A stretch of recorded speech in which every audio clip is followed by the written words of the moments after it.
Assalamualaikum teman-teman. Jangan lupa like dan subscribe channel ini ya. Buat yang sudah support, insya Allah saya doakan semoga dilancarkan rezekinya, diberi kesehatan, dan selalu dalam lindungan Allah Subhanahu wa Ta'ala. Di sebuah desa yang terpencil, jauh dari hiruk-pikuk kota dan dikelilingi hutan lebat yang seolah menjadi penjaga alam, hiduplah seorang pria sederhana bernama Raka. Desa itu bernama Rawa Agung, sebuah tempat yang masih menggantungkan hidup pada alam.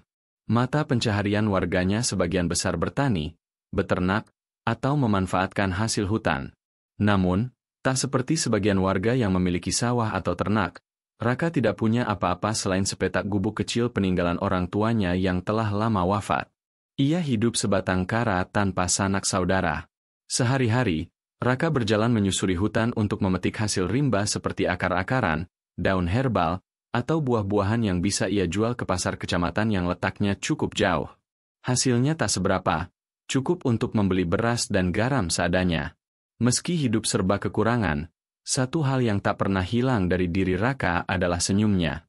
Ia selalu menyapa siapapun yang ia temui dengan ramah, dan tak pernah menolak ketika ada warga yang membutuhkan bantuannya.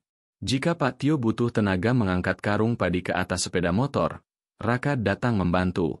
Jika Bu Murni kesulitan menimba air di sumur karena sedang sakit pinggang, Raka sigap menolong. Bahkan saat anak-anak desa bermain dan kehilangan layangan, Raka dengan cekatan memanjat pohon hanya untuk mengambilnya. Semua ia lakukan tanpa pernah meminta imbalan. Karena itu, meskipun miskin harta, Raka kaya akan simpati dan rasa hormat dari para tetangga. Namun tak bisa dipungkiri, sebagian kecil orang di desa itu memandang Raka sebagai si miskin yang tak akan pernah berubah nasibnya. Ada yang menganggapnya terlalu baik hati hingga lupa dengan dirinya sendiri. Tetapi Raka tidak peduli. Ia percaya, hidup ini soal manfaat, bukan soal berapa banyak yang kita miliki. Itulah prinsip yang selalu ia pegang. Suatu pagi yang cerah, kabut masih menggantung tipis di antara pepohonan ketika Raka bangun lebih awal dari biasanya. Ia berniat mencari akar tapak leman, sejenis tanaman herbal yang konon bisa menyembuhkan rematik. Ada seorang ibu di ujung desa yang sudah lama tak bisa berjalan normal, dan Raka ingin sekali membantunya. Ia membawa pisau kecil, kantong anyaman dari rotan, dan sebotol air minum. Ia berangkat menyusuri jalan setapak, menyapa burung-burung yang mulai berkicau dan menikmati aroma dedaunan basah yang menenangkan. Raka berjalan lebih jauh dari biasanya. Ia tahu bahwa akar tapak leman hanya tumbuh di daerah yang lebih dalam dan lembab. Ia melewati pohon-pohon tinggi yang berlumut, menuruni tebing kecil, dan menyeberangi anak sungai yang airnya bening. Semakin jauh ia masuk ke dalam, semakin hening suasana sekitar. Tak ada lagi suara manusia atau kerbau yang merumput. Hanya suara alam, desir angin, gemerisik dedaunan, dan sesekali suara burung elang di kejauhan. Namun, tanpa ia sadari, arah langkahnya mulai membingungkan. Jalan yang tadi ia lewati seolah lenyap tertelan semak. Kompas yang biasa ia andalkan telah lama rusak. Tapi Raka tetap tenang. Ia duduk sejenak di bawah pohon beringin besar dan meminum air. Saat itulah, suara rintihan lirih menyentaknya.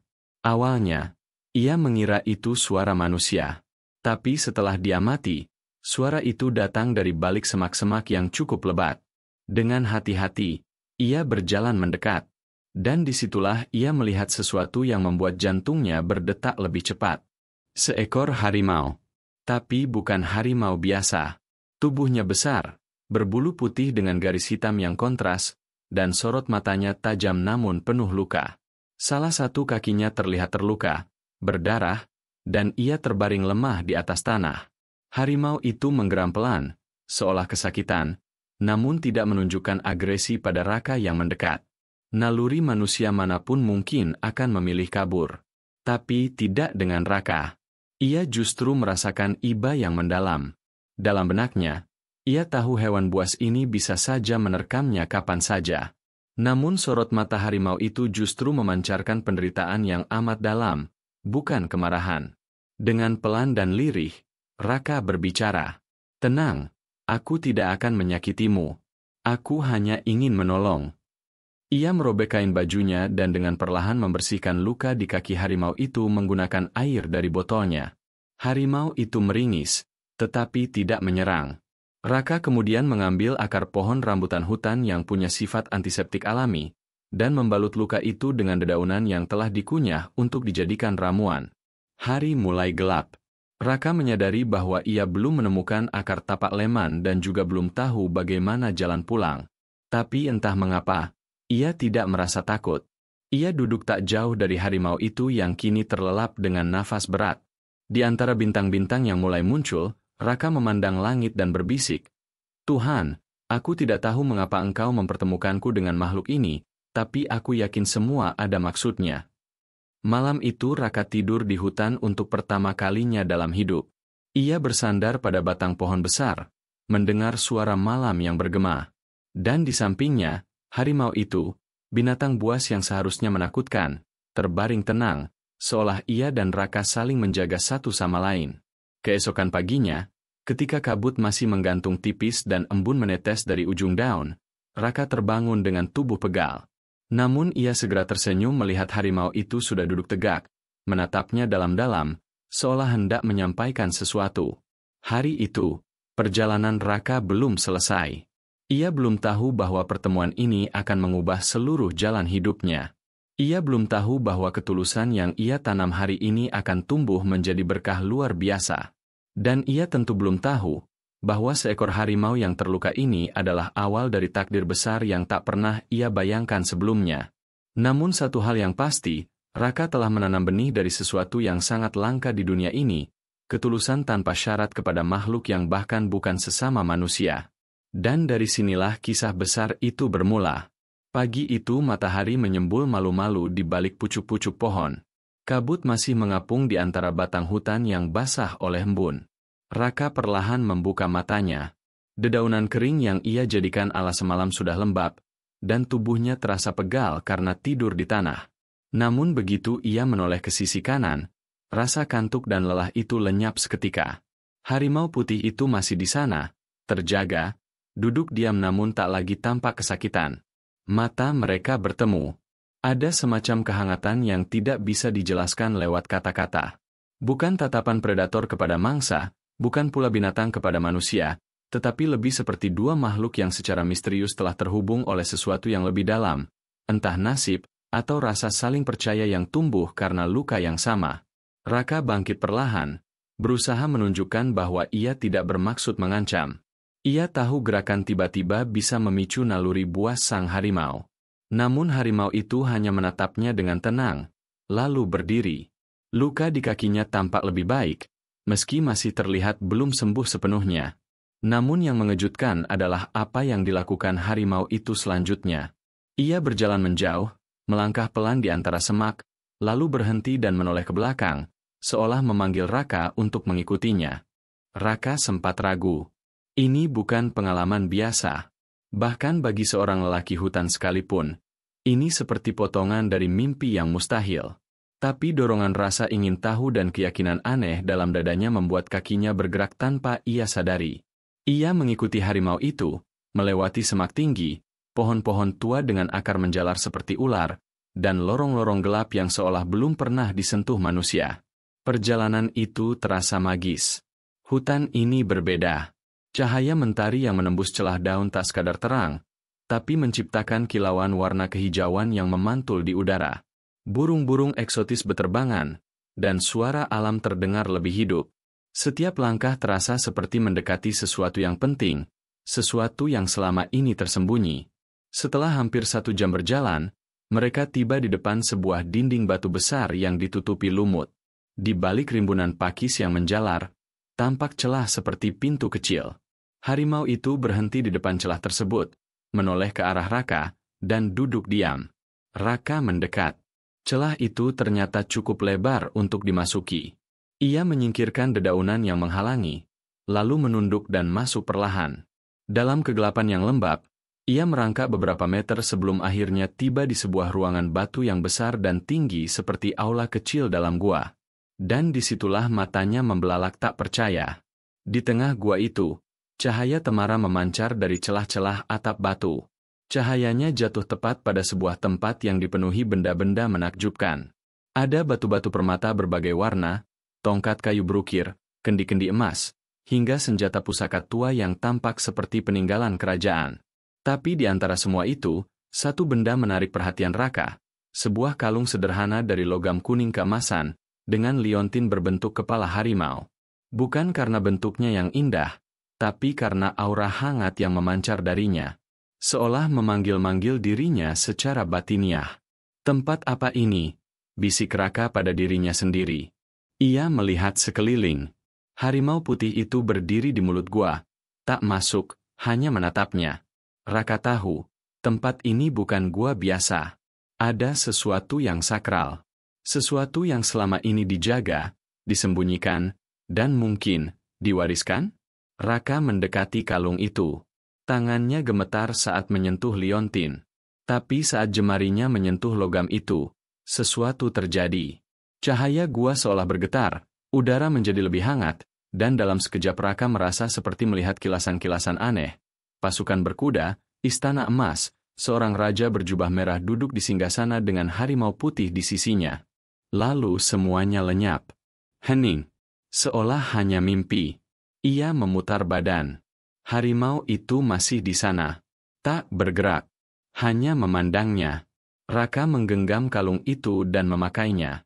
Entah kenapa, dadanya terasa lebih tenang. Ada semacam kekuatan lembut yang mengalir ke seluruh tubuhnya. Namun bukan kekuatan untuk bertarung, melainkan seperti kehidupan, vitalitas, harapan. Ia tak ingin menyentuh benda lain. Ia sadar, tempat ini bukan untuk dirampok. Ia hanya mengambil kalung itu, dan sebelum pergi, ia menundukkan badan ke arah pusat gua, seperti memberi hormat kepada roh-roh yang mungkin menjaga tempat itu. Keluar dari gua, harimau itu berdiri dan memutar arah. Tanpa suara, ia kembali berjalan, dan Raka kembali mengikutinya. Tapi kali ini mereka tidak perlu waktu lama.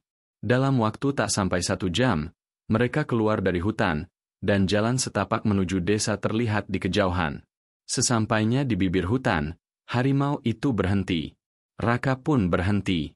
Keduanya saling menatap. "Terima kasih," ucap Raka pelan. "Aku tak tahu kenapa kau menunjukkan semua itu padaku. Tapi aku akan menjaga amanah ini sebaik-baiknya." Harimau itu menatap dalam. Lalu, tanpa suara, berbalik dan berjalan pelan memasuki kembali hutan, lalu lenyap di balik pepohonan rimbun seperti kabut yang ditelan cahaya pagi. Raka berdiri diam cukup lama, masih mencerna semua yang baru saja terjadi. Ia melihat kalung di dadanya, lalu menatap langit yang mulai cerah. Hatinya berdebar. Ia belum tahu apa sebenarnya makna dari semua itu. Tapi ia merasa, hidupnya tidak akan pernah sama lagi. Dan ia benar. Langkah-langkah kecil dari kaki yang pernah membawa hidup sederhana kini telah membuka pintu ke arah takdir yang jauh lebih besar. Semua berawal dari ketulusan yang tak mengharap balasan, dan dibalas oleh alam dengan cara yang tak pernah bisa dimengerti manusia biasa. Itulah awal dari hubungan yang tak lazim antara manusia dan seekor makhluk buas.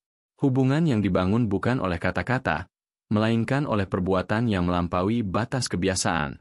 Persahabatan yang diam-diam mengubah nasib, bukan hanya satu orang, tapi satu desa, dan mungkin, satu dunia. 2 hari telah berlalu sejak Raka kembali dari hutan bersama kalung misterius yang kini selalu tergantung di lehernya. Sejak itu, hidupnya seolah kembali berjalan normal. Ia kembali menyusuri jalan setapak menuju hutan untuk mencari hasil rimba, kembali menjual daun-daun obat ke pasar kecamatan, dan kembali membantu warga desa yang membutuhkan tenaganya. Namun satu hal yang tak biasa kini terus mengiringi langkah Raka, rasa rindu yang aneh terhadap sosok harimau putih yang ia tinggalkan di bibir hutan. Setiap malam, ia memandangi kalung itu sebelum tidur, menggenggamnya erat, merasakan denyut hangat yang seolah berasal dari dalam logam itu. Di dalam hatinya, ia merasa kalung itu bukan hanya pusaka, tetapi penghubung. Penghubung antara dirinya dan sesuatu yang lebih besar, sesuatu yang belum ia pahami sepenuhnya. Dan pada suatu pagi, kerinduan itu terjawab. Saat tengah mengumpulkan akar bangle di dekat mata air kecil di hutan, Raka mendengar semak di belakangnya bergoyang pelan. Ia menoleh. Jantungnya berdebar. Dan seperti mimpi yang menjadi nyata, sosok besar berbulu putih itu muncul dari balik semak, melangkah pelan, lalu duduk tak jauh darinya. Harimau putih itu menatapnya tenang, tak menunjukkan tanda-tanda sakit ataupun ganas. Luka di kakinya sudah sembuh, menyisakan bekas tipis yang hampir tak terlihat. Namun ada sesuatu di matanya yang berbeda, ketenangan, rasa percaya, dan semacam keterikatan. Raka tersenyum lebar. Kau kembali, gumamnya pelan. Tanpa rasa takut, ia mendekat, duduk bersila hanya beberapa meter dari harimau itu. Udara di sekitar mereka terasa sunyi, namun bukan kesunyian yang menakutkan, melainkan keheningan yang damai, seperti dua sahabat lama yang tak butuh banyak bicara. Sejak hari itu, Raka dan sang harimau mulai sering bertemu di hutan. Tak ada jadwal pasti, tak ada panggilan. Tapi entah bagaimana, setiap kali Raka memasuki hutan, harimau itu akan muncul di satu titik. Mereka berjalan bersama, menyusuri sungai, duduk di bawah pohon besar, atau sekadar dia mendengarkan suara alam. Dan meskipun mereka berasal dari dua dunia yang berbeda, yang satu manusia dan yang satu raja rimba, keduanya memiliki kesamaan, kesendirian, ketenangan, dan hati yang tidak pernah merasa lebih tinggi dari yang lain. Suatu sore, Raka duduk di tepi sungai bersama harimau itu. Ia menatap pantulan air yang berkilau diterpa matahari senja, lalu menoleh pada sang harimau. Aku sering bertanya-tanya, katanya pelan, mengapa kau tidak membunuhku waktu pertama kali bertemu? Harimau itu hanya menatapnya. Orang-orang bilang harimau adalah hewan buas. Tapi kau, berbeda. Kau tak pernah menyerang. Bahkan saat luka, kau membiarkanku mendekat. Harimau itu mengedip pelan, lalu berdiri, berjalan ke arah pepohonan, lalu kembali membawa sesuatu di mulutnya, sebatang ranting yang bentuknya melengkung seperti huruf U. Ia menjatuhkannya di depan Raka. Raka menatap ranting itu, lalu tertawa kecil. Apa maksudmu? Kita terhubung. Harimau itu duduk, lalu memiringkan kepala, seolah mengangguk. Meskipun mereka tidak bisa berbicara dengan bahasa yang sama, Raka mulai memahami bahwa harimau ini jauh lebih dari sekadar binatang. Ia bukan sekadar makhluk liar. Ia, cerdas, penuh perasaan, dan tampaknya punya tujuan. Dan yang paling aneh, Raka merasa bahwa dirinya memang dipilih oleh makhluk ini. Minggu-minggu berikutnya, hubungan mereka semakin erat. Raka mulai memanggilnya si putih. Sebuah nama sederhana yang ia berikan karena warna bulunya yang bersih dan mencolok. Si putih tak pernah datang ke desa, dan Raka pun tak pernah membawanya keluar dari hutan. Mereka seolah sepakat bahwa hubungan mereka harus tersembunyi dari dunia luar. Namun perlahan, keajaiban mulai menyentuh kehidupan Raka. Suatu hari, ia menanam batang singkong di pekarangan kecilnya yang kering dan selama ini tak pernah berhasil ditumbuhi apapun. Ia menancapkan cangkulnya, menabur benih, dan saat itu kalung harimau yang ia pakai terayun, menyentuh tanah yang ia garap. Esok harinya, saat ia kembali memeriksa, batang singkong itu telah tumbuh setinggi lutut. Raka tertegun. Ia menyentuh tanah itu lagi, kali ini dengan sengaja menekan kalung itu pada permukaan tanah. Dalam 2 hari, tanah itu berubah warna menjadi gelap dan subur, dan beberapa tunas kecil mulai muncul. Sesuatu yang tak masuk akal sedang terjadi. Ia mencobanya pada tanaman lain. Tomat, cabai, bayam. Semua tumbuh dengan cepat dan sehat, tanpa serangan hama, tanpa pupuk. Bahkan daun-daunnya mengkilap segar, seperti tumbuhan dari dunia dongeng. Raka sadar, kalung itu membawa kekuatan alam.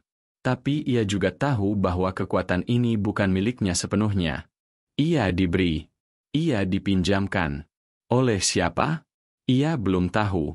Tapi satu hal yang pasti, kekuatan itu muncul setelah pertemuannya dengan si putih. Pada suatu sore, Raka kembali menemui si putih di hutan. Mereka duduk bersama di atas batu besar, menghadap ke matahari yang mulai tenggelam. Si putih, bisik Raka, kau tahu? Hidupku perlahan berubah. Harimau itu menoleh. Tanahku kini subur. Tanamanku tumbuh cepat. Daganganku laku keras di pasar. Tapi aku takut. Si putih mengangkat kepala, seolah meminta penjelasan. Aku takut jika perubahan ini membuatku lupa. Lupa pada siapa aku dulu, lupa pada mengapa aku bisa sampai sejauh ini. Dan aku takut jika orang-orang tahu, mereka akan mulai bertanya-tanya. Mereka akan curiga. Mereka akan takut padaku. Si putih tidak menjawab, tentu saja. Tapi ia mendekat dan menyandarkan kepalanya di kaki Raka. Gerakan kecil itu lebih dari cukup untuk menenangkan hati Raka. Keduanya duduk dalam senyap.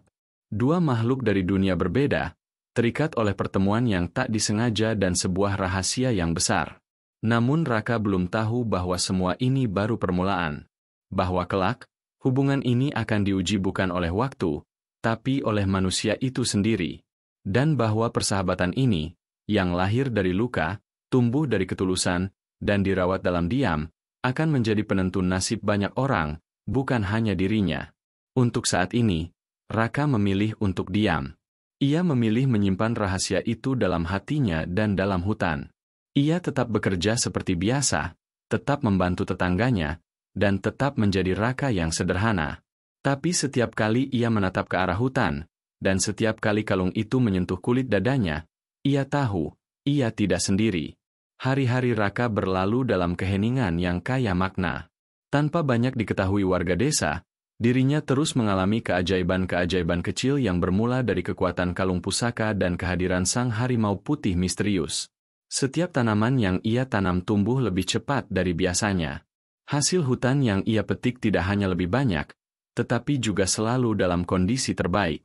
Raka mulai bisa menyisihkan sedikit demi sedikit penghasilannya, membeli beras lebih banyak, dan bahkan memperbaiki atap rumah yang bocor. Namun, ia tetap hidup sederhana. Ia tidak pernah menjual cerita tentang keajaiban yang ia alami, tidak juga membual tentang tanah yang mendadak subur. Bagi Raka, hidup dalam tenang dan cukup adalah kebahagiaan. Kalung yang menggantung di dadanya pun tak pernah ia lepas, dan tak pernah pula ia pamerkan. Suatu malam, angin bertiup lebih kencang dari biasanya. Awan menutupi bulan, dan suara hutan terasa lebih sunyi dari biasanya. Raka sulit tidur malam itu. Hatinya gelisah, seolah dipanggil oleh sesuatu yang tidak terlihat. Ia membuka jendela dan memandang hutan dari kejauhan. Ada desir dalam hatinya yang membuat langkahnya keluar rumah dan berjalan ke arah batas hutan. Sesampainya di tepi rimba, ia melihat sosok yang sudah sangat ia kenal, si putih. Harimau itu berdiri tegak, menatapnya dalam diam. Tapi malam ini, matanya tampak berbeda. Lebih tajam, lebih dalam, seolah ingin menyampaikan sesuatu yang penting. Si putih berbalik dan mulai berjalan masuk ke dalam hutan. Raka mengerti. Ini adalah panggilan. Tanpa bertanya, tanpa menunda, ia mengikuti. Mereka menyusuri jalur sempit yang tak pernah dilalui manusia lain. Hutan malam begitu gelap, tapi anehnya, langkah Raka terasa ringan. Ia merasa tak perlu takut. Bersama si putih, rasa aman seolah menyelimuti tubuh dan jiwanya. Setelah hampir 1 jam berjalan, mereka tiba di tempat yang asing. Di sana, berdiri sebuah batu besar menjulang setinggi 2 orang dewasa. Batu itu tertutup lumut dan akar, namun di tengahnya tampak sebuah simbol pahatan, kepala harimau yang sama persis dengan liontin kalung Raka. Si putih berhenti di depan batu itu, lalu mengeluarkan raungan pelan. Seolah menjawab raungan itu, tanah di sekitar kaki Raka mulai bergetar lembut, dan lambat laun, celah batu di hadapan mereka terbuka, membentuk pintu ke dalam sebuah gua. Raka terperangah. Ia menatap si putih, yang hanya memandangi pintu itu sejenak, lalu menunduk dan duduk. Raka tahu, ini adalah undangan. Ia menelan ludah, menyalakan sumbu kecil dari botol minyak di kantongnya, dan melangkah masuk ke dalam gua. Di dalamnya, suasana lembab dan sunyi. Ia berjalan perlahan menyusuri lorong batu yang sedikit menurun, lalu tiba-tiba, gua terbuka lebar membentuk ruangan besar. Di langit-langit gua, ada celah alami yang memancarkan cahaya rembulan, menyorot langsung ke tengah ruangan. Dan di sanalah keajaiban itu terlihat. Di bawah cahaya lembut bulan, tampak tumpukan benda-benda yang tak mungkin berasal dari zaman sekarang. Ada peti besar berlapis emas yang terbuka, menampakkan permata berwarna-warni di dalamnya. Ada tombak panjang dengan ukiran rumit di batangnya. Ada cermin bundar dengan bingkai berbentuk ular naga. Dan di sisi lain, ada susunan batu seperti altar yang memancarkan cahaya kebiruan. Namun mata Raka tertuju pada satu hal. Di atas altar itu, terletak sebuah gulungan kain merah tua yang tampak sangat kuno. Tanpa sadar, kakinya melangkah mendekat.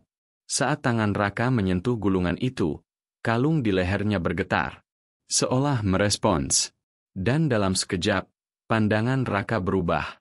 Dunia di sekitarnya menjadi gelap sejenak, lalu muncul kilasan-kilasan aneh. Seorang raja bersorban emas sedang memimpin pasukan, seekor harimau putih duduk di sampingnya. Raja itu mengenakan kalung yang sama dengan yang sekarang Raka pakai. Lalu kilasan berikutnya menampilkan peperangan besar. Darah, api, dan pengkhianatan. Raja itu akhirnya menyembunyikan pusaka-pusaka kerajaannya di dalam hutan yang sakral, dan menunjuk sang harimau sebagai penjaga terakhir. Pesan terakhir sang raja, berikan hanya pada hati yang tulus. Kilasan itu lenyap. Raka terhuyung dan jatuh berlutut. Ia terdiam, napasnya memburu, jantungnya berdebar. Tapi kini ia paham. Kalung ini, gua ini, dan si putih, semua adalah bagian dari peninggalan masa lalu yang telah memilihnya sebagai penjaga baru. Dengan hati-hati, ia menggulung kembali kain itu, meletakkannya seperti semula. Ia menatap sekeliling gua, lalu menunduk hormat. Aku tak akan menyentuh yang bukan milikku, bisiknya lirih. Aku hanya akan menjaga. Saat ia berbalik hendak keluar, cahaya dari altar menyala lebih terang, dan satu benda jatuh dari celah batu di atas altar, sebuah tongkat kecil dari kayu hitam, dengan kepala berbentuk siluet harimau. Raka menatapnya lama. Lalu, perlahan, ia ambil dan genggam erat. Tak terjadi apa-apa. Tak ada kilatan, tak ada getaran. Tapi di dalam dirinya, Raka tahu, ia telah diberi amanah lebih. Keluar dari gua, ia menemukan si putih masih duduk di depan pintu yang kini tertutup kembali. Harimau itu menatapnya, lalu bangkit berdiri dan mengusap kepalanya pelan ke sisi tubuh Raka, seperti pelukan atau ucapan selamat. Malam itu, di tengah dingin dan bintang-bintang yang menggantung di langit, dua makhluk dari zaman yang berbeda mengikat janji dalam diam. Janji yang tak tertulis. Bahwa dunia ini masih punya harapan selama masih ada hati yang tulus, dan selama kekuatan tidak digunakan untuk merusak, melainkan untuk menjaga. Matahari pagi muncul dengan semburat jingga keemasan, menembus dedaunan hutan yang rimbun. Raka berjalan perlahan keluar dari kawasan hutan suci tempat gua misterius itu berada.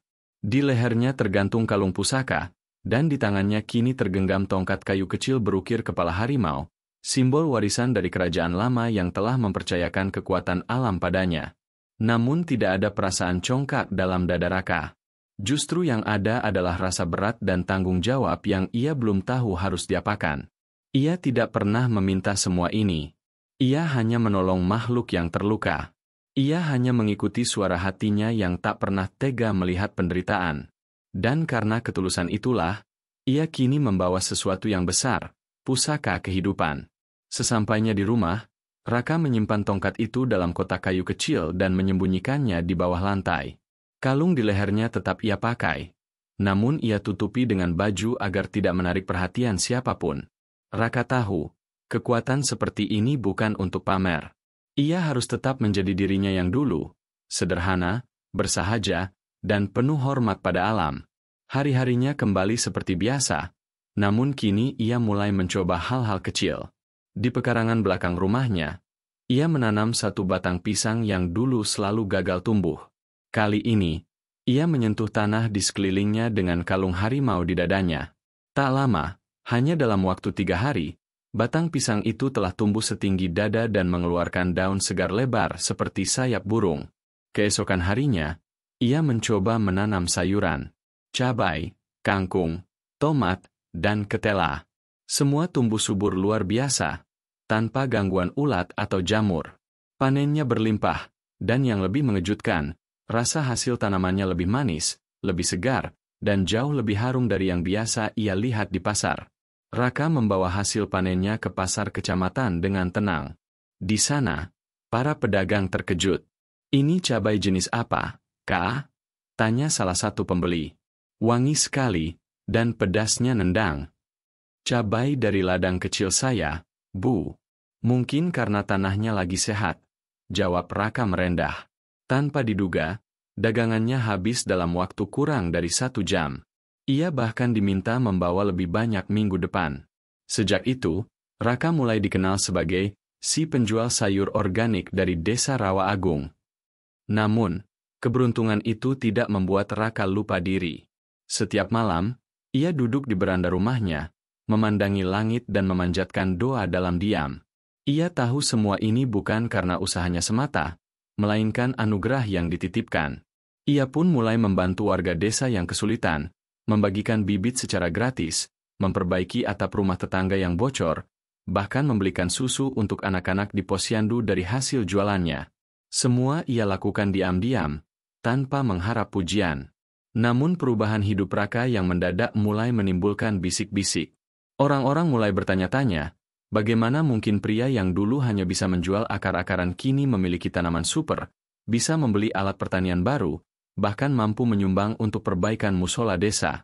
Salah satu warga yang mulai curiga adalah Pak Rojak, seorang petani tua yang dulunya sering memanfaatkan kebaikan Raka untuk pekerjaan kasar.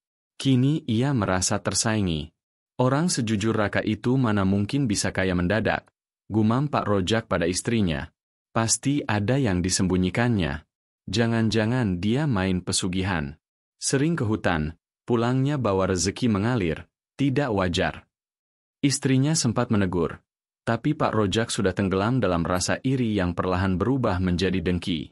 Sementara itu, Raka justru makin mendalami hubungannya dengan alam. Ia rutin mengunjungi si putih di hutan. Mereka sering berjalan menyusuri sungai, atau duduk di bawah pohon besar tanpa berkata apa-apa. Tapi dalam keheningan itu, Raka selalu merasa damai.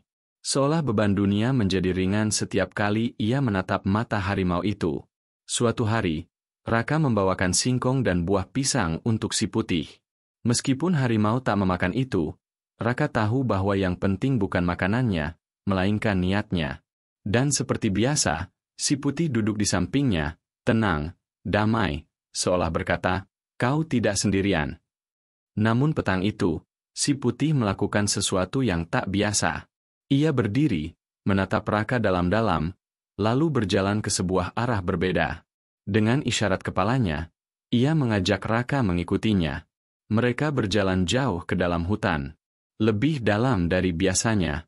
Pohon-pohon tinggi dan akar melilit seperti naga tua. Suasana semakin sepi, cahaya matahari makin redup. Hingga akhirnya mereka tiba di sebuah lembah kecil yang dipenuhi rumput hijau lembut, dengan sebuah kolam di tengahnya. Di sana, tampak seekor rusa muda sedang meminum air. Ketika melihat harimau, rusa itu tak lari, hanya menoleh pelan. Harimau tidak menyerang. Ia hanya duduk, lalu menatap rusa itu tenang. Raka mengerti. Alam tak diciptakan untuk saling memangsa, melainkan untuk saling menjaga, selama manusia tidak merusaknya. Si putih menoleh pada Raka, lalu berjalan mendekat ke sisi kolam. Ia menjatuhkan tubuhnya perlahan, lalu menjilat luka lamanya yang sudah sembuh. Raka menyadari, ini adalah tempat yang mungkin dulu menjadi tempat si putih mengobati diri sebelum bertemu dengannya. Dengan isyarat halus, harimau itu seakan berkata, "Tempat ini suci. Lindungilah." Raka menunduk hormat. Dalam hati ia berjanji, semua kekuatan yang ia terima dari alam ini akan digunakan untuk kebaikan, bukan keserakahan. Ia akan menjadi penjaga, bukan penguasa. Ia akan menjadi bagian dari rantai kehidupan, bukan pemutusnya. Dan hari itu menjadi hari penting bagi Raka. Sebab ia tidak hanya kembali dari hutan membawa hasil panen, tapi juga membawa misi yang lebih besar, menjadi penghubung antara dunia manusia dan alam, menjaga keseimbangan yang nyaris punah karena keserakahan umatnya sendiri. Sejak saat itu, hidup Raka memang terus membaik. Namun ia tak pernah meninggalkan akar sederhana hidupnya. Ia tetap membantu warga, tetap memikul air saat sumur warga kering, tetap membawa hasil panen ke pasar dengan pikulan, meski ia kini mampu membeli gerobak. Ia tidak pernah melangkahi bumi lebih tinggi dari tanah. Namun dari dalam dadanya, kalung harimau itu terus berdenyut pelan, mengingatkan bahwa berkah terbesar bukanlah harta, melainkan kehormatan untuk menjaga kehidupan. Waktu berlalu cepat. Dalam beberapa bulan, ladang Raka berubah menjadi surga hijau yang tak pernah dilihat oleh warga desa Rawa Agung.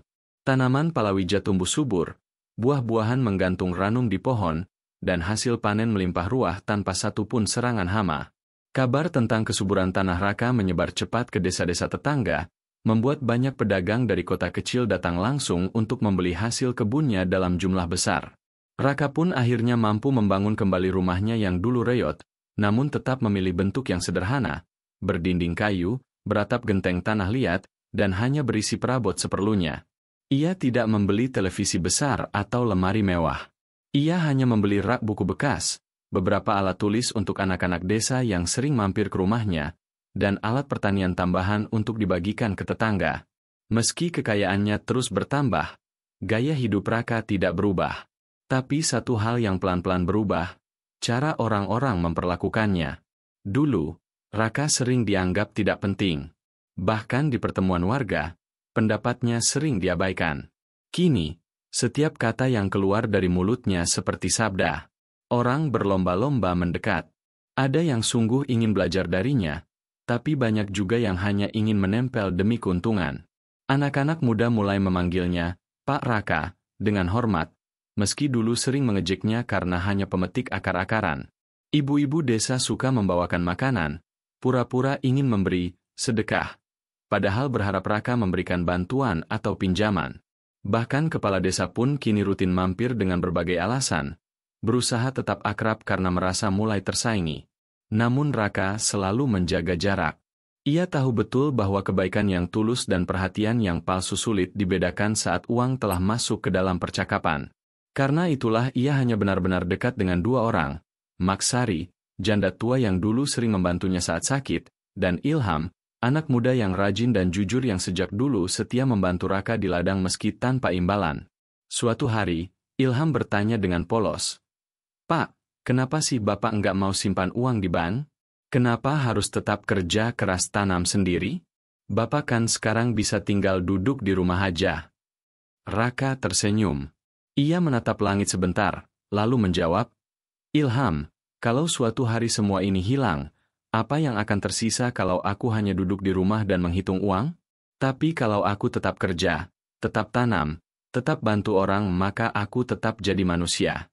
Kekayaan yang sejati bukan di saku, tapi di sikap." Ilham mengangguk pelan. Meski masih muda, ia mulai mengerti filosofi hidup sederhana namun penuh makna yang dipegang Raka. Namun tidak semua orang merasa nyaman dengan kebesaran Raka yang semakin bersinar. Kecurigaan Pak Rojak makin menjadi-jadi. Ia diam-diam mengajak beberapa warga membicarakan soal Raka di warung kopi. "Kalian nggak heran? Dulu dia cuma jual akar-akaran, sekarang tanahnya kayak surga. Sering masuk hutan keramat, lalu tiba-tiba panennya bisa 3 kali lipat. Kalian pikir itu wajar?" Salah satu warga, Pak Karta, menimpali, "Tapi Raka nggak pernah pelit. Dia bantu kita semua. Bahkan kemarin dia kasih pupuk gratis ke semua petani." Pak Rojak menyeringai. "Justru itu. Dia sedang beli simpati. Orang yang kaya mendadak kayak begitu, pasti ada jin di belakangnya." Fitnah itu pun mulai menyebar seperti angin di musim kemarau. Diam-diam, warga mulai mengamati gerak-gerik Raka. Mereka mencatat waktu keluar masuknya ke hutan, mulai memperhatikan apakah ia membawa barang aneh, atau apakah ladangnya berubah wujud di malam hari. Beberapa bahkan mengatakan pernah melihat cahaya hijau dari rumahnya, padahal itu hanya pantulan dari lampu lentera yang baru ia beli dari pasar. Raka, yang tak pernah mempedulikan omongan orang, tetap menjalani hidupnya seperti biasa. Tapi di malam-malam sepi, ia mulai merasakan bahwa ada yang berubah. Bukan pada ladangnya, bukan pula pada kekuatannya, tapi pada tatapan orang-orang di sekitarnya. Tatapan yang dulu penuh hormat kini bercampur curiga. Suatu malam, si putih kembali muncul di pinggir ladangnya. Harimau itu hanya diam di ujung pagar bambu, matanya menatap tajam ke arah rumah Raka. Tak seperti biasa, kali ini hewan itu tidak tenang. Ia bergerak gelisah, mondar-mandir di tepi batas hutan. Raka keluar dari rumah dan menghampiri. "Ada apa, Putih? bisiknya pelan, meski tahu harimau itu tak bisa bicara. Si putih menatapnya dalam-dalam, lalu meraung pelan. Bukan seperti ancaman, tapi lebih seperti peringatan. Esoknya, Raka bangun dengan perasaan gelisah. Langit mendung, angin bertiup kencang, dan sebelum tengah hari, hujan deras mengguyur desa. Bukan hujan biasa, melainkan badai petir yang mengerikan. Hujan itu tak berhenti selama 2 hari 2 malam. Pada hari ketiga, tanah di lereng bukit longsor. Sebagian besar ladang warga tertimbun lumpur. Ternak-ternak mereka hilang, rumah-rumah rusak, dan jalan desa terputus total. Tapi yang mengejutkan semua orang, hanya satu tempat yang tidak tersentuh, ladang milik Raka. Tanah itu tetap kokoh. Pohon-pohonnya tetap berdiri. Sayurannya tetap tumbuh. Tidak ada satupun tanaman yang mati. Seperti ada kekuatan tak kasat mata yang melindunginya. Warga pun datang berbondong-bondong ke rumah Raka. Bukan untuk mencibir, tapi untuk meminta tolong. Anak-anak menangis karena lapar. Ibu-ibu datang membawa ember kosong, meminta air bersih. Para bapak datang membawa cangkul, berharap bisa menumpang menanam walau hanya sebidang kecil. Dan Raka membuka pintunya lebar-lebar. Ia memberi tanpa bertanya. Ia berbagi tanpa menyimpan. Ia tak mengungkit fitnah. Ia hanya berkata satu kalimat kepada semua warga yang datang. Kita selamatkan desa ini bersama-sama, mulai dari tanah yang masih diberi hidup. Musibah yang melanda desa Rawa Agung perlahan merubah wajah masyarakatnya. Setelah Raka dengan ikhlas membantu semua korban longsor, membagikan makanan dari hasil kebunnya, mengizinkan orang-orang menanam di ladangnya, bahkan membangunkan dapur umum di halamannya sendiri, status Raka di desa bukan lagi hanya sekadar petani sukses, namun dianggap sebagai penyelamat. Setiap pagi, warga berdatangan ke rumahnya untuk meminta arahan. Mereka tak lagi ke balai desa, melainkan ke pondok Raka yang sederhana. Bahkan kepala desa pun mulai terlihat kikuk, merasa wibawanya tergeser oleh seseorang yang dulu hanya dianggap warga biasa. Sebagian warga memuji Raka setinggi langit, menyamakannya dengan orang suci, bahkan mulai memuja-muja harimau putih yang dulu dianggap pertanda buruk. Mereka membuat cerita baru, bahwa harimau itu adalah utusan langit, dan Raka adalah orang terpilih. Jangan sembarangan menyentuh ladangnya. Itu tanah berkah, bisik seorang ibu ke anaknya. Namun, pujian yang berlebihan mulai menyesakkan dada Raka.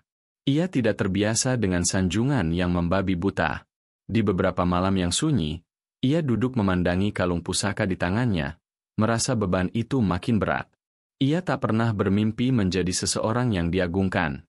Yang ia inginkan sejak dulu hanyalah hidup sederhana, membantu semampunya, dan menjadi bagian dari kehidupan desa, bukan poros utamanya. Tapi di tengah kebimbangan itu, datanglah godaan yang lebih besar. Uang dalam jumlah yang tak pernah ia bayangkan. Seorang saudagar dari kota, Pak Danu, datang bersama rombongan. Ia memuji ladang Raka dan menawarkannya kerjasama skala besar, menanam hasil pertanian bernilai ekspor. Ia siap menanamkan modal besar dan bahkan membangunkan pabrik kecil di ujung desa. Pak Raka tinggal terima laporan dan duduk manis. Semua operasional kami urus. Kami tahu ini bukan tanah biasa, dan kami tidak akan ganggu, ujar Pak Danu, tersenyum licin. Ilham, yang kini menjadi semacam kepercayaan Raka, merasa ada yang tidak beres. Pak, mereka hanya ingin kekuatan kalung itu. Mereka tahu tanah ini bukan tanah biasa, bisiknya saat Pak Danu pulang. Raka diam saja. Ia memikirkan banyak hal. Tawaran itu memang menggiurkan. Dengan modal dari Pak Danu, ia bisa membangun kembali seluruh desa dengan cepat. Anak-anak bisa sekolah lebih layak, jalanan diperbaiki, jembatan yang hancur dibangun ulang. Tapi di sisi lain, ia tahu, kerjasama itu akan membawa orang-orang luar masuk ke desa. Mereka akan melihat kalung itu. Mereka akan tahu tentang harimau putih. Dan jika itu terjadi, apa yang akan tersisa dari kedamaian desa ini? Namun sebelum Raka sempat memberi jawaban, berita tentang kesuburan ladangnya dan kalung ajaib itu sudah tersebar kemana-mana.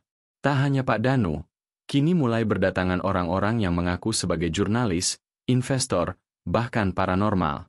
Desa kecil yang dulunya tenang kini berubah menjadi tempat yang riuh, penuh kepentingan.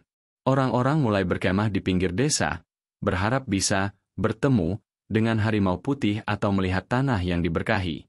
Bahkan ada yang mencoba menyuap warga untuk mengungkap rahasia Raka. Beberapa pemuda desa tergoda dan mulai memata-matai Raka secara diam-diam. Dan saat itulah, perubahan mulai terasa, bukan pada ladang, bukan pada warga, tapi pada Raka sendiri. Raka, yang dulu tenang dan ikhlas, kini mulai terlihat gelisah. Tatapannya berubah tajam saat berbicara. Ia mudah tersinggung. Ia mulai menutup diri dari beberapa warga dan membatasi akses ke ladangnya. Ia bahkan sempat melarang Mak Sari masuk ke pekarangannya hanya karena beliau mengajak 2 tamu asing ke rumah. "Maaf, Mak. Sekarang tidak sembarang orang bisa masuk," katanya datar. Mak Sari hanya tersenyum sedih, lalu berbalik pergi. Ilham melihat semua perubahan ini dengan hati berat. Ia tahu Raka bukan berubah karena rakus, tapi karena tekanan, karena rasa takut, karena kelelahan menjadi tumpuan semua orang. Tapi tetap saja, Ilham khawatir. Apakah cahaya yang dulunya menuntun Raka kini justru membutakannya? Dan malam itu, untuk pertama kalinya, harimau putih tidak muncul di batas ladang seperti biasanya. Raka menunggu hingga fajar, tapi tak ada raungan, tak ada suara langkah di rerumputan. Hutan di belakang rumahnya terasa sunyi. Terlalu sunyi. Seperti telah ditinggalkan. Ia berjalan ke dalam rumah, memandangi kalung di tangannya. "Apakah aku sudah menyimpang?" gumamnya lirih. Di balik cahaya kemuliaan yang ia dapat, ternyata tersembunyi bayang-bayang yang perlahan menyelimuti hatinya. Hari-hari berlalu, dan perubahan sikap Raka mulai menjadi buah bibir. Warga desa yang dulunya menaruh hormat perlahan kembali membangun jarak. Beberapa mulai bertanya-tanya, apakah benar yang dikatakan oleh orang-orang luar tentang Raka? Apakah benar bahwa semua keberkahan itu bukan karena kerja keras dan ketulusan, melainkan karena ilmu gaib atau pesugihan dari hutan keramat? Kabar itu bermula dari seorang pria bernama Pak Rojak, tetangga lama Raka yang dulu sempat ia bantu saat masa-masa paceklik.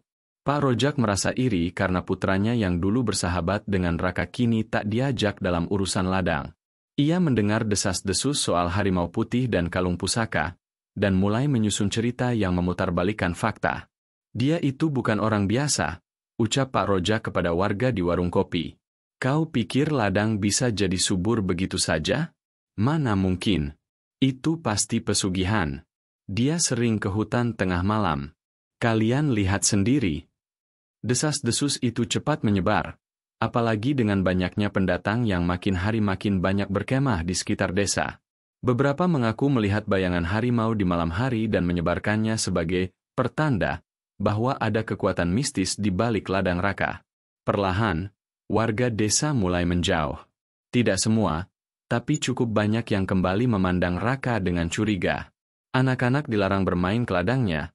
Para ibu-ibu yang dulu sering meminta sayur mulai tak berani datang lagi.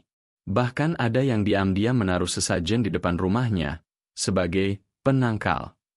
Raka sendiri tidak pernah membalas semua fitnah itu. Ia memilih diam, meski hatinya remuk.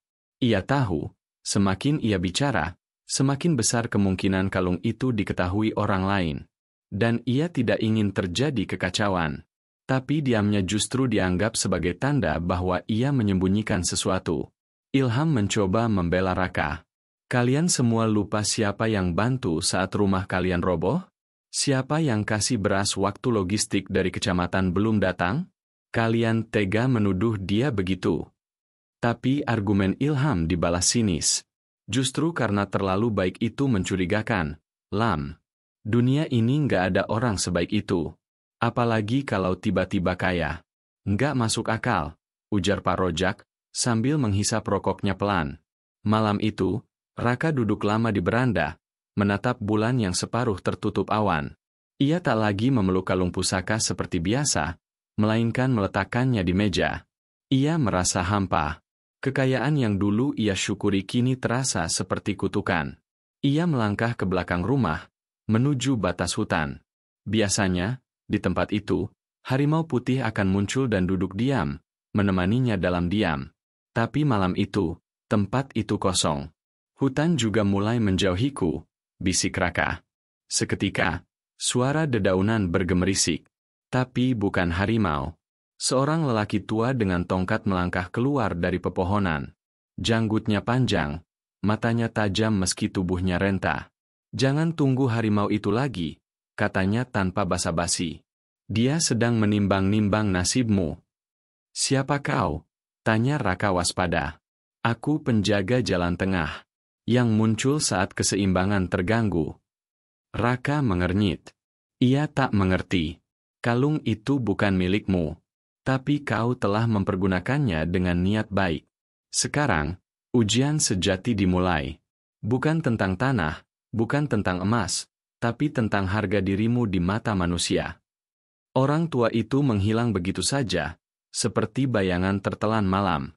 Raka terpaku. Kata-kata itu bergema di kepalanya. Keesokan harinya, rumah Raka dilempari batu oleh orang tak dikenal. Dinding rumahnya dicoret, "Dukun Harimau," tulisannya. Ilham mengejar pelakunya tapi tak berhasil. Polisi desa datang, tapi hanya mencatat dan pergi. Hari-hari berikutnya, Raka memilih mengurung diri. Ia tak membuka ladang, tak keluar rumah, tak berbicara pada siapapun. Ia hanya menatap kalung yang kini terasa begitu berat. Ia bertanya-tanya, apakah kebaikan benar-benar bisa bertahan di tengah kebencian? Apakah kekuatan bisa disimpan tanpa memancing keserakahan orang? Sementara itu, suara gaib mulai terdengar dari hutan. Hujan turun tanpa jeda selama 3 hari. Sungai naik, angin menderu. Warga mulai takut. Mereka berpikir bahwa hutan marah. Tapi tak ada yang tahu bahwa bukan hutan yang marah, melainkan keseimbangan alam yang mulai goyah. Raka hanya duduk diam di pojok rumah, menyatukan kedua tangan dan berdoa dalam hati. "Jika memang ini bukan jalanku, ambil semuanya. Tapi lindungi mereka yang tak bersalah." Dalam diam, harimau putih masih belum kembali. Tapi angin malam membisikkan bahwa waktu penghakiman semakin dekat. Pagi di desa yang biasanya hangat dengan suara ayam dan anak-anak, kini terasa muram bagi Raka. Rumahnya sunyi, tidak ada lagi ketukan tetangga yang meminta tolong, tidak ada lagi suara tawa atau sapaan ramah. Seolah dunia perlahan menyingkirkannya. Dan yang lebih menyakitkan, sahabat-sahabat lamanya pun mulai menjauh. Ilham, yang selama ini paling setia, mulai jarang datang. Bukan karena tak peduli, tetapi karena tekanan dari warga terlalu kuat. Ibunya bahkan melarang Ilham untuk bergaul dengan Raka. "Kalau kamu masih mau sekolah di desa ini, jangan dekat-dekat dia. Orang pintar pun akan tenggelam kalau terus bersama orang yang dicap buruk," kata ibunya tajam. Di sisi lain, Raka menyadari bahwa semua bantuan yang ia berikan, semua kebaikan, kini justru menjadi bahan celaan. Dia itu sengaja baik, biar disembah. Itu semua akal-akalan. Begitu ucapan warga yang ia dengar dari balik jendela rumah. Lidah manusia bisa lebih tajam dari duri, dan Raka kini merasakannya setiap hari. Ia mulai mempertanyakan segalanya. Untuk apa ia menolong? Untuk apa ia menyumbangkan hasil panen? Untuk apa ia membagikan benih unggul yang ia hasilkan dengan sentuhan kalung pusaka? Raka duduk di gubuk kecil dekat ladangnya yang kini mulai ditumbuhi rumput liar karena tak ia urus lagi. Ia memandangi kalung di tangannya. Kalung yang dahulu memberinya harapan, kini terasa seperti beban. Suara harimau putih pun tak lagi terdengar. Seolah sang penjaga ikut pergi bersama kepercayaan yang lenyap. Di tengah kesendiriannya, ia teringat ibunya. Almarhumah dulu pernah berkata, "Nak, jangan pernah berharap semua orang paham hatimu. Tapi jangan biarkan hatimu jadi pahit hanya karena dunia tak adil." Raka menunduk, menahan air mata yang perlahan turun tanpa bisa dicegah. Malam harinya, Raka membakar lampu minyak di ruang tamu. Ia menulis surat. Bukan untuk siapa-siapa, hanya untuk dirinya sendiri. "Jika esok semua harus berakhir, aku tak menyesal pernah membantu. Jika mereka mencaci, biarlah itu jadi bunga pahala. Tapi jika kekuatan ini membuatku dibenci, mungkin aku tak pantas memilikinya." Surat itu ia lipat dan selipkan di bawah kendi air di pojok ruangan. Ia tidak berniat mati, tapi ia merasa sudah mati di hati masyarakat. Keesokan harinya, Raka berangkat ke hutan. Ia membawa kalung itu dan sebuah cangkul. Ia tidak tahu harus kemana, tapi hatinya menuntunnya ke tempat pertama kali ia menemukan harimau putih yang terluka. Sebuah sungai kecil mengalir tenang di sana, seolah tidak terpengaruh oleh hiruk-pikuk manusia. Ia duduk di sana berjam-jam. Diam. Menanti. Tapi tidak ada yang muncul. Lalu tiba-tiba, dari balik semak, muncullah seekor anak rusa yang pincang. Luka di kakinya cukup parah, berdarah dan tertatih. Raka spontan bangkit, menggendong hewan itu, dan membawanya ke bawah pohon rindang. Ia membasuh luka itu dengan air sungai, membalutnya dengan kain dari bajunya sendiri. Ia bahkan tidak sadar bahwa kalung di lehernya kembali bersinar, samar, lembut. Setelah beberapa saat, anak rusa itu tertidur tenang. Dan tepat saat itulah, raungan berat terdengar dari kejauhan. Raka menoleh. Dari balik kabut hutan, sosok besar harimau putih muncul perlahan. Matanya menatap lurus ke arah Raka. Tapi kali ini, tak ada rasa takut. Tak ada ancaman. Hanya keterhubungan yang dalam antara dua makhluk yang saling memahami. Harimau itu mendekat. Ia tidak mendekat ke rusa, melainkan ke Raka. Ia duduk di hadapannya, lalu perlahan menundukkan kepalanya, seolah memberikan penghormatan. Raka mengusap kepala harimau itu dengan lembut. "Aku ingin semua ini berhenti," bisiknya. "Tapi kalau masih ada yang bisa aku tolong, bimbing aku." Sang harimau berdiri, memutar arah, dan berjalan kembali ke dalam hutan. Tapi sebelum hilang, ia menoleh, matanya berbicara, "Belum selesai. Masih ada yang harus diselamatkan." Raka menatap langit sore. Untuk pertama kalinya setelah sekian hari, ia menarik napas panjang, dan hatinya terasa ringan. Mungkin dunia belum berubah, tapi ia bisa memilih untuk tidak berubah. Hari-hari berlalu dengan sunyi di desa. Awan mendung menggantung di atas pegunungan, seolah langit menyimpan tangis yang belum sempat tumpah. Beberapa warga mulai merasa gelisah karena hujan terus turun tanpa henti selama sepekan terakhir. Sungai kecil yang biasa menjadi sumber irigasi kini meluap, dan suara deras air dari hutan mulai terdengar menakutkan di malam hari. Raka kembali mengerjakan ladangnya, meski tanpa semangat. Ia tak lagi berharap banyak dari warga desa. Namun, tanahnya tetap tumbuh subur. Tumbuhan merambat segar, padi berdiri tegak, dan buah-buahan matang dengan sempurna. Seolah ladangnya berada di dunia yang berbeda, tidak tersentuh amarah alam. Suatu malam, hujan turun lebih deras dari biasanya. Angin menggila, dan petir menyambar pohon-pohon di pinggir desa. Raka yang terbangun karena dentuman keras segera keluar dari rumah. Dari kejauhan, samar-samar ia melihat lereng gunung mulai retak. Batu-batu besar berguguran. Gemuruh itu tak lagi hanya suara hujan, itu suara tanah yang hendak runtuh. Dan benar saja, menjelang fajar, tanah longsor besar terjadi. Tebing tinggi di ujung desa ambruk, membawa lumpur, bebatuan, dan pohon-pohon tumbang yang menyapu ladang, rumah, bahkan sekolah. Teriakan warga terdengar di segala arah. Anak-anak berlari menangis, orang tua mencari keluarga mereka dalam gelap dan lumpur. Desa porak-poranda. Namun ada satu keanehan yang tidak bisa mereka abaikan. Lahan milik Raka tetap utuh. Tidak hanya itu, rumahnya berdiri kokoh di tengah kehancuran. Air dari longsoran bahkan seperti mengalir menghindar dari wilayah kecil itu. Sebuah keajaiban yang tak masuk akal. Warga yang semula memusuhi Raka, kini mendatangi rumahnya dalam keadaan panik. "Raka, tolong kami!" seru Pak Rojak, yang dulunya paling keras menuduhnya pesugihan. Matanya basah, lututnya gemetar. Di belakangnya, warga lain datang membawa anak-anak yang kedinginan dan luka-luka. Raka berdiri di ambang pintu. Untuk sesaat, ia hanya terdiam.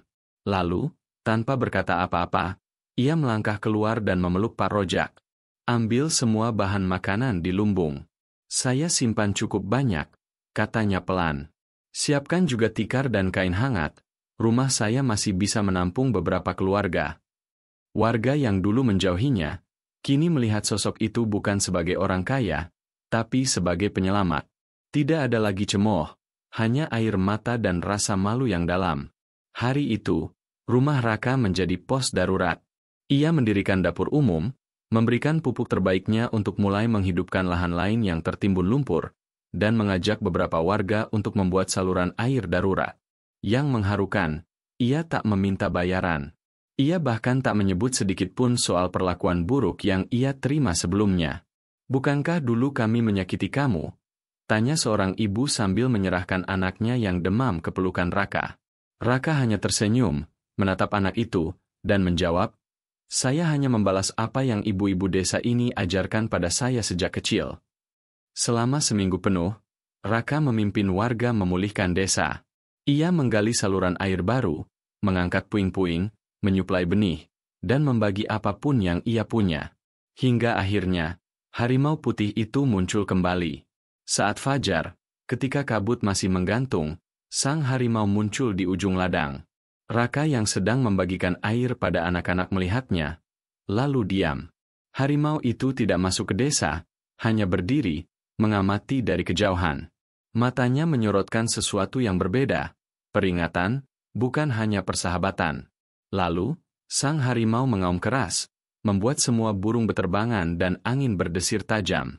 Setelah itu, ia pergi menghilang ke arah hutan belantara. Raka tahu, sesuatu sedang berubah. Ia merasakan firasat yang aneh di dadanya. Kalung pusaka di lehernya tiba-tiba terasa berat dan hangat.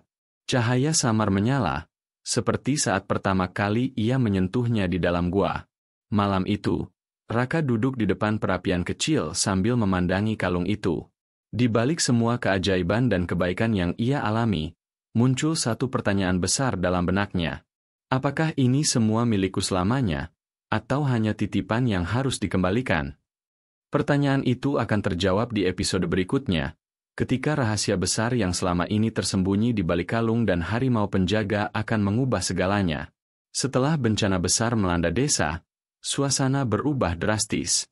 Tidak ada lagi kesombongan, tidak ada lagi rasa curiga. Semuanya menjadi satu dalam rasa syukur dan harapan baru. Dan pusat dari harapan itu adalah Raka, si pria yang dulu mereka jauhi, kini menjadi tumpuan hidup mereka. Hari-hari setelah longsor menjadi saksi perubahan luar biasa. Raka tidak hanya menyediakan tempat tinggal dan makanan, ia mulai membangkitkan semangat warga satu persatu. Ia mengatur kerja gotong royong, membagi tugas sesuai kemampuan, dan mengajak semua orang, tua muda, pria wanita, untuk turun tangan memperbaiki desa mereka. "Kita bisa bangkit kalau kita bersama," ucapnya setiap pagi sebelum memulai kerja. Ia tidak menyuruh dari jauh. Raka mengangkat puing-puing sendiri, menggali saluran air dengan tangannya, dan membantu warga membangun kembali rumah mereka dari sisa-sisa papan dan bambu yang masih bisa dipakai. Pak Rojak, yang dulu memfitnah Raka, kini menjadi orang paling setia di sisinya. Ia tak pernah berhenti menyesal dan terus meminta maaf, namun Raka tak pernah membahas masa lalu. Ia hanya berkata, "Kalau kita terus menoleh ke belakang, kita tak akan pernah sampai ke depan." Kebaikan Raka membuat desa perlahan hidup kembali. Anak-anak mulai bisa bermain tanpa takut. Warga mulai kembali menanam, dan Raka membagikan benih dari simpanannya. Ia juga mengajarkan cara menanam cepat panen menggunakan pupuk yang ia racik sendiri, hasil dari kalung pusaka yang membuat semua yang disentuhnya menjadi subur dan tumbuh sehat. Semua merasa bahwa Raka memang diberkati. Namun Raka tahu, ada batas untuk berkah itu. Kalung pusaka yang dikenakannya mulai bereaksi aneh, kadang memancarkan cahaya redup tanpa sebab, dan saat malam hari, Raka kerap bermimpi tentang gua tempat pertama kali ia menemukannya. Dalam mimpinya, sang harimau berdiri di ambang gua, namun kali ini dengan sorot mata murung, seolah ingin mengatakan sesuatu tapi tak mampu bicara. Raka mulai merasa ada beban di balik semua kebaikan yang ia terima. Ia mulai merenung, menimbang, dan mengingat kembali pesan dari gurunya yang sudah lama tiada. Apapun yang diberi secara ajaib, akan dituntut kembali oleh alam. Maka gunakan dengan bijak dan jangan tergoda untuk menguasai. Namun, sebelum ia menemukan jawaban, satu kejadian mengejutkan terjadi. Ketika membangun jembatan kecil di pinggir sungai untuk menghubungkan ladang yang baru diratakan, tanah di sekitarnya bergetar. Beberapa warga panik. Lalu dari hutan, muncul sosok yang tak mungkin dilupakan. Harimau putih itu muncul sekali lagi. Kali ini, ia datang ke tengah desa. Warga yang ketakutan segera berkumpul. Namun harimau itu tidak mengaum atau mengancam. Ia berdiri tenang, tubuhnya megah dan bercahaya samar, seolah datang bukan sebagai binatang, melainkan sebagai utusan. Matanya mengarah langsung pada Raka, lalu dengan langkah pelan, ia menunduk, dan mengibaskan ekornya ke arah utara, ke arah hutan tempat gua berada. Raka memahami. Ini adalah panggilan. Saat harimau itu pergi kembali ke hutan, warga kebingungan dan bertanya, "Apa artinya itu, Raka?" Raka hanya tersenyum samar. "Mungkin waktunya saya kembali ke tempat awal," katanya. Namun, sebelum ia bergerak, ia masih menyelesaikan satu hal besar, mengembalikan kemandirian warga. Ia mendirikan tempat pelatihan kecil untuk mengajarkan warga membuat pupuk alami dan cara bertani yang benar. Ia mendata kebutuhan setiap keluarga, dan mengatur distribusi benih serta alat tani secara adil. Ia ingin memastikan bahwa ketika ia tak ada, desa tetap bisa berdiri. Saat semuanya siap, dan semangat mulai tumbuh kembali, Raka pun bersiap untuk kembali ke hutan. "Saya tidak tahu apa yang akan saya temukan nanti. Tapi saya tahu, semua ini bukan milik saya sepenuhnya. Saya hanya menjaga, bukan memiliki." Malam sebelum kepergiannya, seluruh warga berkumpul di depan rumahnya. Mereka mengadakan doa bersama, memasak makanan seadanya, dan memberikan Raka hadiah kecil, sebuah syal dari kain tenun hasil buatan para ibu desa. Pak Rojak, dengan mata berkaca-kaca, memeluk Raka dan berbisik, "Kau bukan cuma pahlawan kami. Kau penyembuh luka yang tak terlihat." Raka hanya menunduk, menahan haru. Dan saat pagi menyingsing, ia berjalan sendiri ke arah hutan, meninggalkan jejak langkah yang kini diikuti oleh rasa hormat dan cinta dari seluruh desa. Langit bersih pagi itu, seolah memberi restu pada perjalanan yang akan membuka lembaran paling berat dalam hidup Raka, menghadapi rahasia besar di balik kekuatan pusaka, dan konsekuensi dari menerima anugerah alam yang tak boleh dimiliki selamanya. Pagi itu, hutan terasa berbeda. Tidak ada suara burung berkicau seperti biasa. Angin yang biasanya lembut kini bergerak pelan dan berat. Seakan alam tahu bahwa seorang manusia akan datang untuk menemui kebenaran yang selama ini disimpan rapat-rapat di balik rimbunan pepohonan dan lorong-lorong waktu. Raka berjalan sendirian, membawa sedikit bekal dan mengenakan syal pemberian warga. Langkah kakinya mantap, namun hatinya berkecamuk. Semakin dalam ia masuk hutan, semakin kuat pula pancaran aura yang keluar dari kalung pusaka di lehernya. Cahaya kecil dari batu di tengah kalung itu berdenyut pelan, seolah memberikan arah. Ia tidak perlu mencari lama. Di tengah kabut pagi, di dekat tebing tempat dulu ia pertama kali melihat sang harimau, kini muncul kembali makhluk megah itu, harimau putih dengan mata berkilau seperti kristal embun. Raka menunduk memberi hormat. Harimau itu membalasnya dengan gerakan kepala ringan, lalu memutar badan dan berjalan pelan, mengisyaratkan Raka untuk mengikutinya. Kali ini, tidak ada luka di tubuh sang harimau. Ia tampil gagah, namun aura yang ia bawa bukanlah ancaman, melainkan kesungguhan dan kepastian. Mereka menembus hutan selama hampir 1 jam hingga sampai di tempat yang sangat dikenal oleh Raka, gua bercahaya. Tapi kali ini, gua itu tampak berbeda.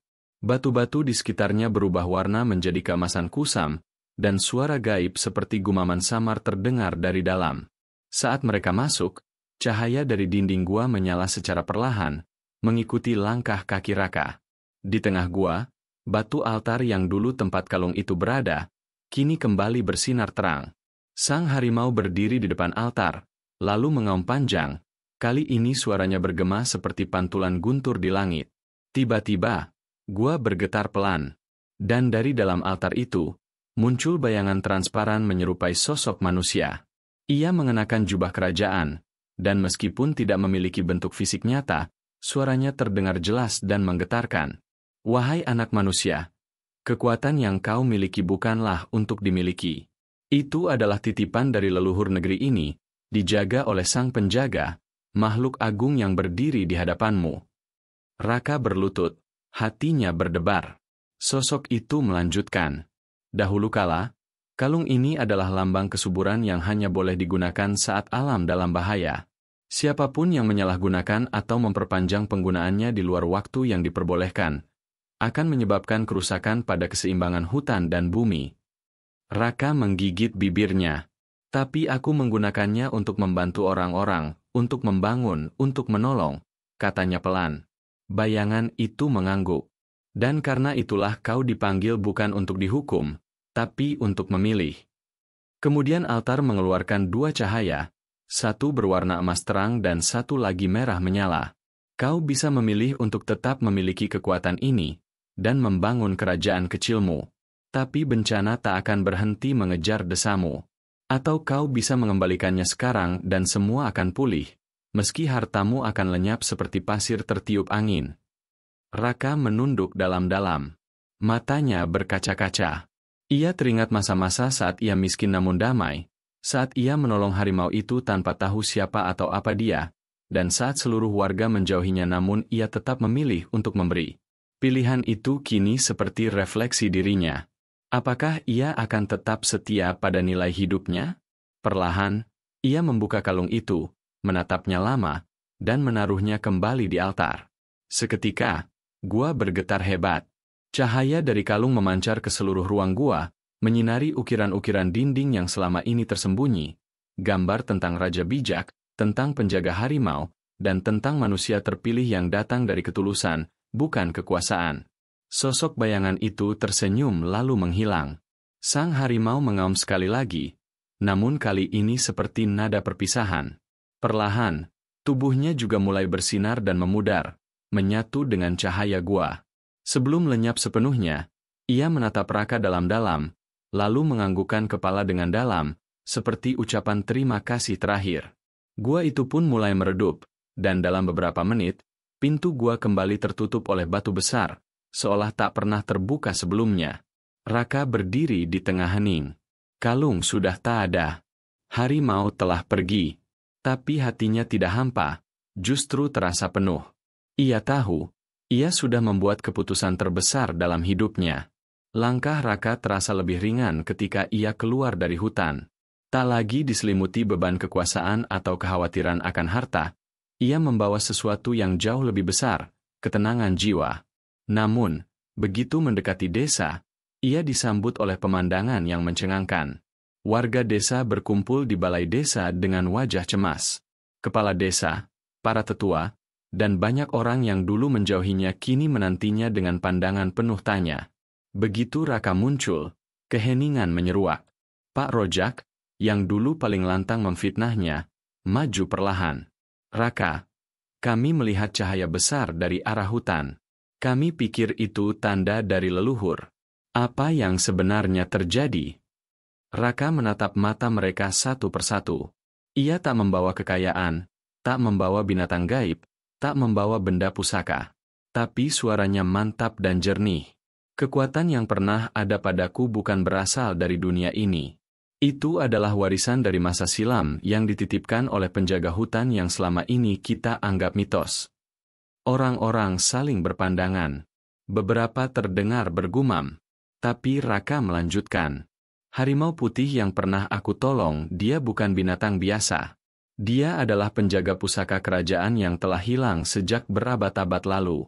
Kalung yang dulu aku kenakan adalah lambang kesuburan dan kekuatan alam.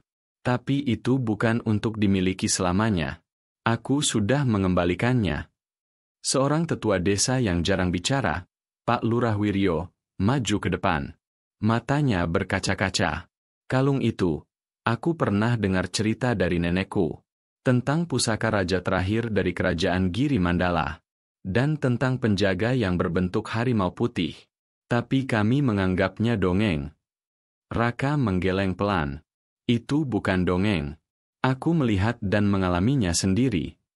Saat itu juga, awan mendung yang sejak pagi menyelimuti desa perlahan menghilang. Sinar matahari jatuh lembut ke atas ladang-ladang desa. Dan anehnya, meskipun kalung itu telah ia kembalikan, tanah-tanah di sekitar rumah Raka masih tampak hijau dan subur. Seolah alam tetap memberinya hadiah kecil untuk pengorbanannya. Warga mulai mendekatinya. Beberapa menangis, beberapa menyesal, dan beberapa meminta maaf. Bahkan Pak Rojak yang dulu penuh iri akhirnya memeluk Raka dengan tulus sambil berkata, "Aku salah sangka padamu. Kau bukan orang kaya karena pesugihan, tapi karena hatimu kaya sejak awal."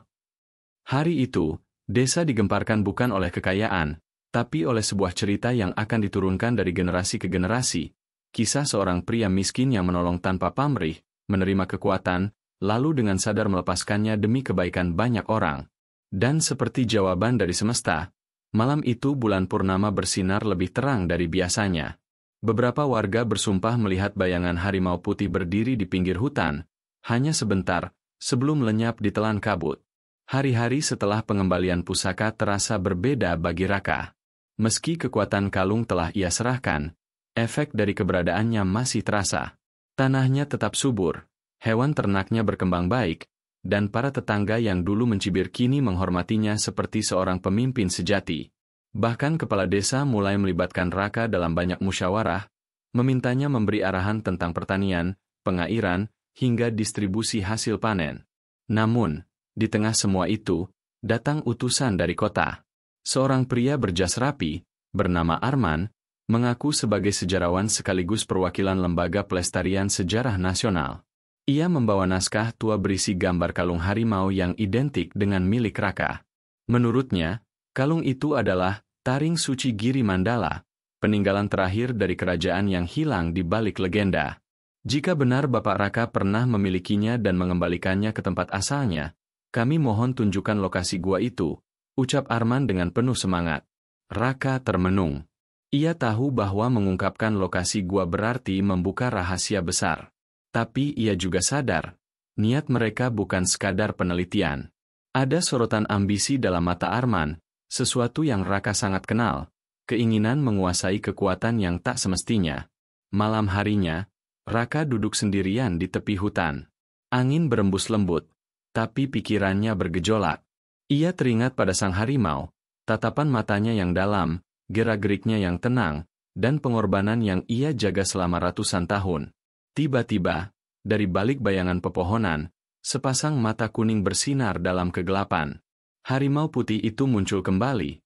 Kali ini tidak mendekat, hanya berdiri di kejauhan. Namun dari tatapannya, Raka tahu apa yang harus ia lakukan. Ini bukan tentang aku, bukan tentang harta, tapi tentang menjaga keseimbangan. Dunia tidak butuh lebih banyak kekuatan, tapi lebih banyak hati yang mau menjaganya. Keesokan harinya, Raka menemui Arman dan rombongannya. Dengan sopan, ia menolak permintaan mereka. Gua itu tidak boleh dibuka. Bukan karena aku ingin menyembunyikannya, tapi karena isinya bukan untuk manusia yang haus kekuasaan. Aku tidak akan menunjukkan jalannya. Arman tak bisa memaksa. Namun, sebelum pulang, ia sempat berkata dengan suara rendah, "Apa yang kau tolak hari ini, suatu saat akan dicari orang lain yang lebih ambisius." Raka hanya menjawab, "Semoga saat itu datang, penjaganya masih ada." Malam itu, Raka kembali ke tepi hutan. Ia membawa sesajen sederhana dan berdoa dalam diam. Harimau putih kembali menampakkan diri, kali ini lebih dekat. Mereka saling menatap lama, lalu sang harimau menjulurkan lidahnya, menjilat tangan Raka sekali. Sebuah gestur penuh makna. Perlahan, binatang agung itu kembali ke kegelapan, lalu menghilang mungkin untuk selamanya. Beberapa minggu berlalu sejak Raka menolak membocorkan rahasia gua pusaka. Kehidupan desa kembali damai, namun kini penuh dengan penghormatan yang tak lagi berdasarkan kekayaan, melainkan atas keteladanan. Raka, pria sederhana yang dulunya sering dianggap remeh, kini menjadi poros dari kehidupan desa. Tidak sebagai orang kaya, melainkan sebagai teladan. Raka diangkat secara bulat oleh warga menjadi kepala desa baru, menggantikan Pak Lurah yang memutuskan pensiun.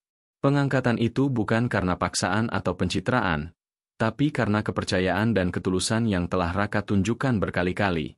Sebagai pemimpin, Raka tidak pernah mengubah gaya hidupnya. Ia tetap tinggal di rumah kayu lamanya, masih menanam di ladangnya sendiri, masih menyapa semua orang dengan hangat tanpa memandang status. Tapi dampaknya terasa ke seluruh pelosok desa. Anak-anak lebih giat belajar, para petani mulai menanam dengan semangat gotong royong, dan warga yang sebelumnya bermusuhan kini saling bantu-membantu. Suatu pagi, Raka duduk di beranda rumahnya, menatap matahari yang perlahan naik di balik bukit. Di tangannya, ia memegang secari kertas tua, gambar sketsa harimau putih yang pernah ia buat sendiri diam-diam. Ia tersenyum kecil. Kau telah mengubah hidupku, tapi bukan karena kekuatanmu, tapi karena ketulusan yang kau ajarkan. Seketika, dari jauh, terdengar raungan pelan. Bukan menakutkan, tapi penuh keagungan. Raka berdiri dan memandang ke arah hutan. Ia tidak melihat apapun, namun ia tahu, di sana, sang penjaga masih ada. Atau mungkin, sudah menjadi bagian dari alam. Saat matahari mencapai puncak, Raka berdiri di tengah ladang bersama anak-anak muda desa. Ia mengajarkan cara menanam dengan benar, menyiram, dan memperhatikan tanah. Salah satu anak kecil bertanya polos, "Pak Raka, kenapa Bapak enggak ambil saja semua permata di gua itu? Kan bisa kaya banget."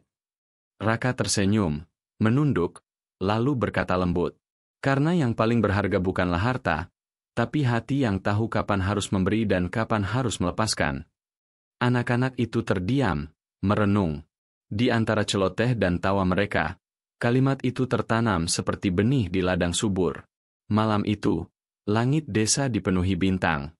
Suasana tenang, seolah semesta ikut tersenyum. Dan dari kejauhan, sekali lagi, hanya sesaat, bayangan putih berlalu cepat di antara pepohonan. Tak ada yang melihat, kecuali Raka. Ia tak berkata apa-apa, hanya menatap langit, lalu memejamkan mata. Ia tahu, kisahnya telah selesai. Cerita ini bukan hanya tentang pria miskin yang menjadi kaya, atau tentang keajaiban yang datang dari belantara. Ini adalah kisah tentang ketulusan, pengorbanan, dan kesadaran bahwa kekuatan sejati bukanlah apa yang kita miliki, tapi apa yang kita berikan. Seperti harimau yang menjaga pusaka tanpa pernah menuntut balas budi, Raka belajar bahwa hidup yang bermakna adalah ketika kita mampu menjadi cahaya bagi orang lain, bahkan ketika kita sendiri harus berjalan dalam gelap. Karena di ujung semua pencarian, yang terbesar bukanlah harta, melainkan hati.